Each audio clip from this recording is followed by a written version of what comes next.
Ahmedabad municipal corporation દ્વારા આજે સામાન્ય સભા યોજાઈ હતી, જેને લઈને શહેરને લાગતા પ્રશ્નોના મુદ્દે વિપક્ષ દ્વારા મુદ્દા ઉઠાવવામાં આવ્યા. અમદાવાદ મ્યુનિસિપલ કોર્પોરેશન દ્વારા 2030માં કોમનવેલ્થનું આયોજન કરવામાં આવ્યું છે, ત્યારે અમદાવાદના સ્પોર્ટ્સ કોમ્પ્લેક્સ માત્ર ગેમ્સ રમવામાં આવે છે, પણ લોકો માટે ખુલ્લું મૂકવામાં આવ્યું નથી.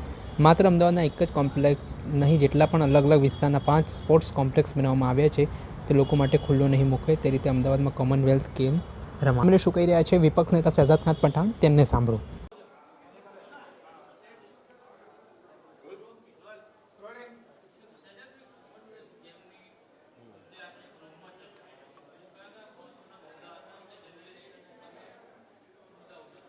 सबसे पहले तो सदन में कांग्रेस पार्टी ने अहमदाबाद के सभी नागरिक को कॉमनवेल्थ गेम्स की जो यजमानी मिली है उसलिए बहुत बहुत अभिनंदन दिया है। लेकिन सबसे बड़ी बात ये आती है कि खुद अहमदाबाद म्युनिसिपल कॉरपोरेशन जो कि स्पोर्ट्स के नाम पर अहमदाबाद शहर की जनता को फैसिलिटी नहीं दे पाता, उसकी चर्चा आज कांग्रेस पार्टी ने की गई है। सिर्फ पीठ थपथपा देना कॉमनवेल्थ के नाम पर भारतीय जनता पार्टी कर रही है, लेकिन वास्तविकता तो ये है कि आज अहमदाबाद शहर में ऐसे कई स्केटिंग रिंग हो, स्पोर्ट्स फैसिलिटी के टेनिस कोर्ट हो कि जो जर्जरित हालत में पड़े हुए हैं, जिसको भारतीय जनता पार्टी और अहमदाबाद म्युनिसिपल कॉरपोरेशन ठीक करने का नाम नहीं लेता। सिर्फ कॉमनवेल्थ गेम्स ही करना बड़ी बात नहीं है, लेकिन अहमदाबाद शहर की जनता को स्पोर्ट्स फैसिलिटी देना वो सबसे बड़ा प्राथमिकता अहमदाबाद म्युनिसिपल कॉरपोरेशन की होनी चाहिए। जिसका सबसे बड़ा उदाहरण साबरमती रिवर फ्रंट पर बना अडानी स्पोर्ट्स कॉम्प्लेक्स है, जो दुधेश्वर के पास बना हुआ स्पोर्ट्स कॉम्प्लेक्स अभी तक एक भी दिन उसे यूज नहीं किया गया है। 20 करोड़ की लागत से बनाया गया है। 700 करोड़ रुपए की लागत से बनाया गया वीर सावरकर स्टेडियम अभी तक 3 महीने हो चुके हैं, जनता के लिए उसे खोला नहीं गया है, सिर्फ कंपटीशन के लिए खोला जाता है। कांग्रेस पार्टी का ये कहना है कि सिर्फ कंपटीशन के लिए ही नहीं, जनता की प्रैक्टिस के लिए स्पोर्ट्स कॉम्प्लेक्स को खोला जाए। वैसे ही सरदार पटेल क्रिकेट स्टेडियम कई वर्षों से बंद हालत में पड़ा हुआ है। बार बार भारतीय जनता पार्टी उसके रिनोवेशन की बात करती है। 75 करोड़ रुपए इस वर्ष भी रखे गए थे, लेकिन फूटी कौड़ी भी खर्च नहीं करने में आई है। कांग्रेस पार्टी ने यह कहा है कि सिर्फ कॉमनवेल्थ लाना बड़ी बात नहीं है, अहमदाबाद शहर की जनता के लिए भी स्पोर्ट्स फैसिलिटी को अच्छा करना सबसे बड़ी प्राथमिकता उसी को देनी चाहिए। कांग्रेस पार्टी ने ये मुद्दे पर आज सदन में अपनी चर्चा की गई है।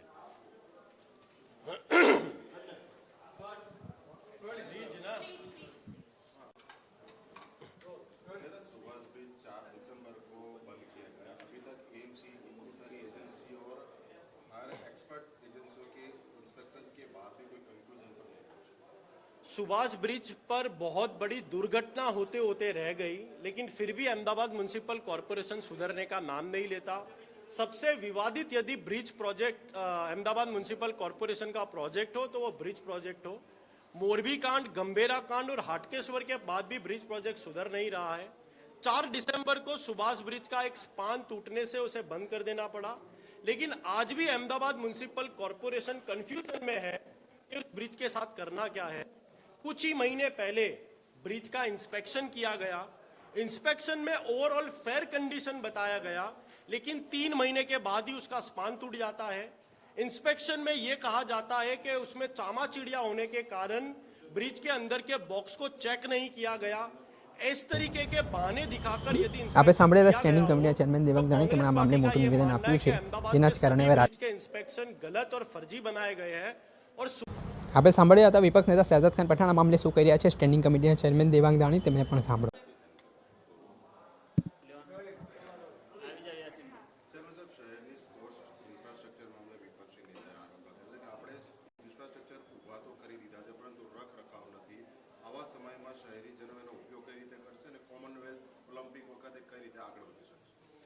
સામાન્ય રીતે જ્યારે જનરલ બોર્ડ હોય ત્યારે વિપક્ષો દ્વારા આક્ષેપ જ કરવામાં આવતા હોય છે, પરંતુ એના કરતાં જે ગ્રાઉન્ડ રિયાલિટી હોય છે, ભારતીય જનતા પાર્ટીના શાસનની અંદર જેનું ખાતમુહૂર્ત કરવામાં આવે એનું લોકાર્પણ કરવામાં આવે છે.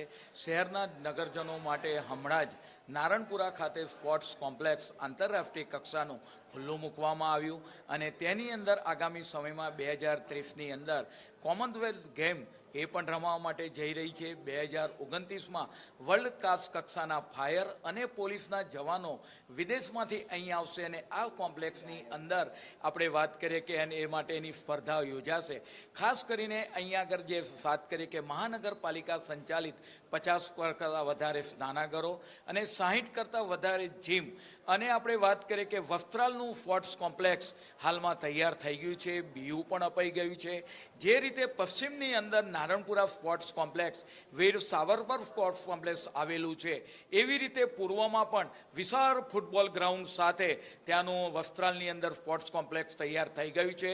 એને ચલાવવા માટેની હાલમાં વાત કરીએ કે ટેન્ડર ફ્લોટ કરી દેવામાં આવ્યા છે.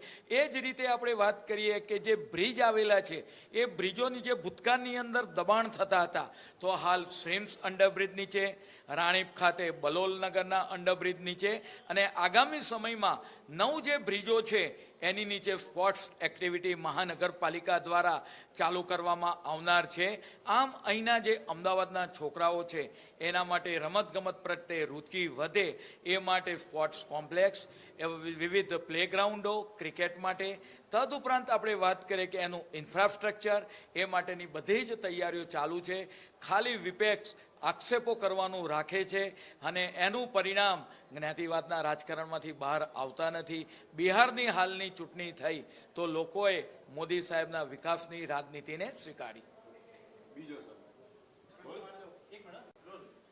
4 ડિસેમ્બરે સુભાષ બ્રિજ બંધ કર્યો. હજી સુધી તંત્ર આટલી તપાસ, આટલી એજન્સીઓના ઇન્ક્લુઝન બાદ પણ કોઈ ચોક્કસ નિષ્કર્ષ પર નથી પહોંચ્યું. શહેરીજનો માટે શું ફાઇનલ જવાબ છે, શું નિર્ણય થઈ શકે?